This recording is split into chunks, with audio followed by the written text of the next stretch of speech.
Hamster, ஜெர்பில் ரெண்டுமே வந்து குட்டி போட்டிருக்கு. ரெண்டுத்துக்குமே ஏஜ் டிஃப்ரென்ஸ் இருக்குது. ஜெர்பில் குட்டிங்கலாம் வந்து ஒரு 20 நாள் குட்டிங்க இருக்கும். ஹாம்ஸ்டர் குட்டிங்க வந்து ஒரு 12 நாள் 13 நாள் அந்த அளவுக்கு தான் வந்து ஏஜ் ஆகிருக்கு. ரெண்டுத்துக்கும் கிட்டத்தட்ட ஒரு 1 வீக் கிட்ட வந்து வித்தியாசம் இருக்குது. ஸோ ரெண்டுத்தோட பேரண்ட் குட்டிங்க அதுதான் இந்த வீடியோவில் பார்க்க போகிறோம். ஸோ வாங்க வீடியோக்குள்ளே போகலாம்.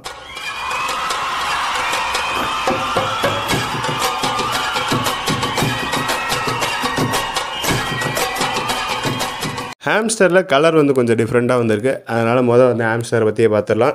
ஸோ எத்தனை குட்டி போட்டுச்சு அப்படின்னா 7 போட்டுச்சு. ஆனால் அது காப்பாற்றலை. 1 இறந்துச்சு. அதை நான் எடுக்க பார்க்குறப்பே பயத்திலே மற்ற குட்டிங்களை ரொம்ப தொல்லை பண்ணி தான் இறந்துருக்கும் அப்படின்னு நினைக்கிறேன். ஸோ 7ல் 4 தான் காப்பாற்றிருக்கு. லாஸ்ட் டைம் வந்து 4 குட்டி போட்டுச்சு, 4த்தையுமே காப்பாற்றிருச்சு. இந்த டைம் 7 போட்டு 4 தான் காப்பாற்றிருக்கு. ஸோ 4மே வந்து ஒன்று ஒரு கலரு. ஒன்று வந்து பேரண்ட் மாதிரி பைடு, பிளாக் ஒயிட் பைடு, இன்னொன்று வந்து கிரே, அப்புறம் வந்து கிரே பைடு, அப்புறம் ஒயில்டு ஹாம்ஸ்டர் வந்திருக்கு. ஸோ 4மே வந்து ஒரு கலரில் இருக்குது. ஆல்மோஸ்ட் எல்லா கலருமே வந்துருச்சு. இதுங்களை நான் 2 செட்டு தான் ப்ரீட் எடுத்திருக்கேன். போன டைம் வந்து ஃபுல் ஒயிட்டு பைடு அந்த கலர் வந்தது. இப்போ வந்து grey Baidu, grey wild colour வந்துருச்சு. இன்னும் ஃபுல் பிளாக் மட்டும் தான் அதில் வரல. அதுவுமே அப்படியே அடுத்த செட்லாம் ப்ரீட் எடுக்கிறப்போ வந்துடும் போல இருக்குது. ஸோ இதுங்களை ப்ரீட் பண்ணால் எல்லா கலருமே வருது. ஒரு நல்ல விஷயம். ஜெர்பில் நான் ப்ரீட் பண்ணுறப்பையும் அதான் சொன்னாங்க, எல்லா கலரும் வரும்னாங்க. பட் அதில் வரலை. ஹாம்ஸ்டரில் இப்படி எல்லா கலருமே வருது. அந்த கிரே பைடுன்னு சொல்கிறேன் பார்த்தீங்களா, அது வந்து கிரே வித் ஒயிட்டில் இருக்கும். ஸோ அது வந்து நான் வாங்கணும் அப்படின்னு நினச்சிருந்தேன். ஏன்னா இன்ஸ்டாகிராமில் ஒரு ரீலில் பார்த்தேன், சூப்பராக இருந்துச்சு. ஒரு 10 கிரே பைடு வந்து அவங்க ஒன்றா விட்டு வச்சுருந்தாங்க. அது பார்க்குறது ரொம்ப நல்லா இருந்துச்சு. அதனால் கிரே பைடு வந்து வாங்கணும் அப்படின்னு இருந்தேன். பேரண்ட் வந்து வாங்கி ப்ரீட் பண்ணணும் அப்படின்ற ஐடியாவில் இருந்தேன். பார்த்தா இதிலே வந்து கிரே பைடு வந்துருச்சு. நல்ல விஷயம் இது. இப்போ நான் இதை வந்து பிளாக் பைடு கூட தான் கிராஸ் பண்ணுவேன். வளர்த்து இதுங்களை வந்து கண்டிப்பாக ப்ரீட் பண்ண போகிறேன். இந்த டைம் வந்து சேல் கிடையாது. ஃபஸ்ட் டைம் போட்ட 4 குட்டியுமே வந்து வளர்த்து நான் சேல் பண்ணிட்டேன். இந்த டைம் கலர்ஸும் டிஃப்ரெண்ட்டாக இருக்குது. நான் எதிர்பார்த்த கலரும் வந்திருக்கு. ஸோ கண்டிப்பாக நான் லைன் ப்ரீடிங்லாம் யோசிச்சு வச்சுருக்கேன். பார்ப்போம் எல்லாம் எப்படி வருது அப்படின்றது. ஸோ இப்போதைக்கு இதுங்க ஒரு 12-13 நாள்லேயே வந்து செல்ஃப் ஃபீட் எடுக்க ஆரம்பிச்சிருச்சுங்க. இன்னும் கண்ணு திறக்கல, பட் எல்லாத்தையுமே வந்து சும்மா அப்படியே கடிச்சு சாப்பிடுதுங்க. ஸோ வெறும் 4 குட்டி அப்படின்றதுனால இதுங்க கொஞ்சம் குயிக்காக வளருது. இப்போ இந்த 7 போட்டு 7த்தையும் காப்பாற்றிருந்துச்சு அப்படின்னா க்ரோத் வந்து கொஞ்சம் பொறுமையாக தான் இருக்கும்.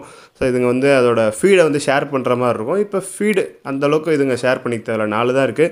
ஸோ 4த்தையுமே வந்து இது குயிக்காக தான் வளர்த்து கொடுக்குது. ஜெர்பில் கூட கம்பேர் பண்ணுறப்ப எனக்கு ஹாம்ஸ்டர் க்ரோத் குயிக்காக தான் தெரியுது. கவுண்ட் கம்மியாக இருக்கிறதுனால சொல்கிறேன். அதிகமாக இருந்துச்சுன்னா எப்படியும் கண்டிப்பாக ஸ்லோவாக இருக்கும். ஸோ ஃபீடிங் அப்படின்றப்ப ஜெர்பிலுக்கு போடுற எல்லாமே வந்து போடுறேன்.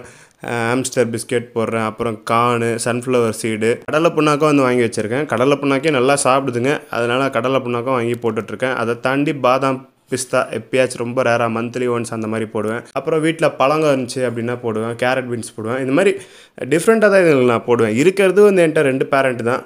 முடிஞ்ச அளவுக்கு எந்த அளவுக்கு டிஃப்ரெண்ட்டாகவும் யூனிக்காகவும் இதுக்கு வந்து திங்க கொடுக்க முடியுமோ அந்த மாதிரி திங்க கொடுப்பேன். ஓகே, ஸோ ஹாம்ஸ்டருக்கான அப்டேட் இவ்வளோ தான். இதில் வந்து மதரும் குட்டிங்களும் தான் இருக்குது. ஃபாதர் வந்து நான் செப்பரேட் பண்ணிட்டேன். ஏன்னா ஃபாதர் இதுக்குள்ளே விட்டோம் அப்படின்னா குட்டிங்களை பார்த்துக்கும், பட் மதரை உடனே மேட் பண்ணுறோம். ஸோ உடனே குட்டி போடுற மாதிரி இருக்கும். அதனால் ஃபாதர் வந்து நான் செப்பரேட் பண்ணி வச்சுருக்கேன். இருந்தாலும் இப்போ நான் குட்டிங்களையும் மதரையும் பிரிக்கிறப்ப நான் மதரை ஃபாதர் கூட விடுவேன். உடனே வந்து அதுங்க 10-15 நாள்லேயே குட்டி போட்டுருதுங்க. ஒரு 15 நாளுக்குள்ளேயே வந்து குட்டி போட்டுருதுங்க ஃபாதர் மதரையும் ஒன்றா விட்டோம் அப்படின்னா. ஓகே, ஸோ அடுத்து வந்து ஜெர்பில் வந்து பார்த்திங்கன்னா இது வரைக்கும் போட்டதிலே இந்த டைம் தான் கவுண்ட் அதிகமாக போட்டிருக்கு. மொத்தம் வந்து 6 குட்டி போட்டிருக்கு.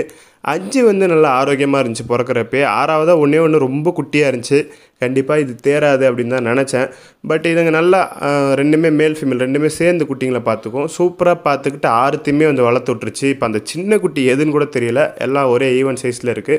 ஸோ இதோட பேரண்டிங் ஹாம்ஸ்டர் கூட கம்பேர் பண்ணுறப்ப இதோட பேரண்டிங் வந்து ரொம்ப சூப்பராக இருக்குது. ஏன்னா ஹாம்ஸ்டரில் 7 போட்டு 3 வந்து காலி, 4 தான் இருக்குங்க. இதே 6 போட்டு அதுலேயும் 1 வந்து ரொம்ப வீக்காக இருந்துச்சு. அதையுமே தேத்தி கொண்டு வந்துருச்சுங்க. ஸோ ஜெர்பில் பேரண்டிங் விஷயத்தில் சூப்பர். ஹாம்ஸ்டர்கிட்ட கடி வாங்கி ஜெர்பில்லே நான் கை வைக்கிறது இல்லை. ஜெர்பில் கடிக்கவே கடிக்காது. இருந்தாலும் பயம் வர ஆரம்பிச்சிருச்சு. ஸோ ஜெர்பில்ஸ் நான் கை வைக்கிறதே இல்லை. குட்டிங்களில் கலர்ஸ்னு குட்டிங்களில் கலர்ஸ் அப்படின்றப்ப மொத்தம் 6 வந்திருக்கு. 6ல் வந்து 3 பிளாக்கு, 1 ஒயிட்டு, மீதி 2 வந்து கிரே வந்திருக்கு. இதில் கிரே வந்து அந்தளவுக்கு யாரும் விரும்ப மாட்டாங்க. பிளாக் எனக்கு பிடிக்கும். ஏன்னா இது ஷைனிங்காக சூப்பராக வருது இந்த பேரண்ட் மேலோட பிளாக் குட்டிங்க. ஸோ அதனால் பிளாக்ஸ் எனக்கு பிடிக்கும். ஒயிட் எல்லாருக்கும் ஒயிட் பிடிக்கும். ஸோ அதனால் இஷ்யூ கிடையாது. கிரே மட்டும்தான் ஒரு குறை. அந்தளவுக்கு பெருசாக வந்து அதை லைக் பண்ண மாட்டாங்க. ஸோ இந்த டைம் வந்து நான் ஜெர்பில் பேரண்ட்டை வந்து சேஞ்ச் பண்ணலாம் அப்படின்னு ஒரு ஐடியாவில் இருக்கேன். அதாவது இந்த பேரண்ட்டை வந்து கொடுத்துட்டு யாருக்காச்சும் வந்து அடாப்ஷனுக்கோ இல்லை எதுக்கோ கொடுத்துட்டு குட்டிங்களில் ரைஸ் பண்ணி அதில் ஒரு பேரை எடுக்கலாம் அப்படின்ற ஒரு ஐடியாவில் இருக்கேன். ஸோ பார்ப்போம். சும்மா யோசிச்சு வச்சுருக்கேன். இதே தான் லாஸ்ட் டைமும் யோசித்தேன். பட் குட்டிங்களை கொடுத்துட்டேன் கேட்டாங்கன்னு சொல்லிவிட்டு. இந்த டைமும் யோசிச்சு வச்சுருக்கேன். பார்ப்போம் நடக்குதா அப்படின்னு. ஏன்னா பேரண்ட்டு கிட்டத்தட்ட 1.5 வருஷம் ஆக போகுது பேரண்ட்டை நான் எடுத்து. ஸோ அது கொடுக்கறது ஒரு நல்ல விஷயம். ஏன்னா ஒரு 2, 2.5 வயசு வரைக்கும் தான் வந்து குட்டி போடும். அதுக்கு மேலே போடாது.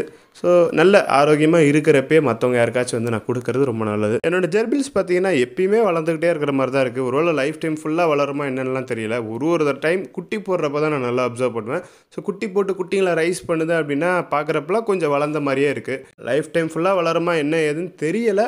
பட் இது எப்பயுமே வந்து வளருதுன்னா உடம்பு வந்து ஒரு டைமும் குண்டாகிட்டே போகுது. லென்த் அதிகமாக தான்றது தெரியல, உடம்பு நல்லா போட்டுக்கிட்டே போகுது. ஸோ என்னோடய ஹாம்ஸ்டர் அண்ட் ஜெர்பில்கான அப்டேட் இவ்வளோ தான். ஸோ இதில் உங்களுக்கு குட்டிங்க வேணும் அப்படின்னா எனக்கு வாட்ஸ்அப் பண்ணுங்கள். ஜெர்பில் குட்டிங்களும் இன்னும் ஒரு 1 வீக்கில் சேல் வந்துடும். ஹாம்ஸ்டருமே வந்து ஒரு 1 வீக்கில் சேல் வந்துடும். ஸோ வேணுன்றவங்க எனக்கு வாட்ஸ்அப் பண்ணுங்கள். நம்பர் டிஸ்பிளேயில் கொடுத்துருக்கேன், டிஸ்கிரிப்ஷனில் கொடுத்துருக்கேன். ஸோ இந்த வீடியோவில் தான். இந்த வீடியோ பிடிச்சதா லைக் பண்ணுங்கள். வேறு ஏதாச்சும் வீடியோ பண்ணுச்சா கீழே கமெண்ட் பண்ணுங்கள்.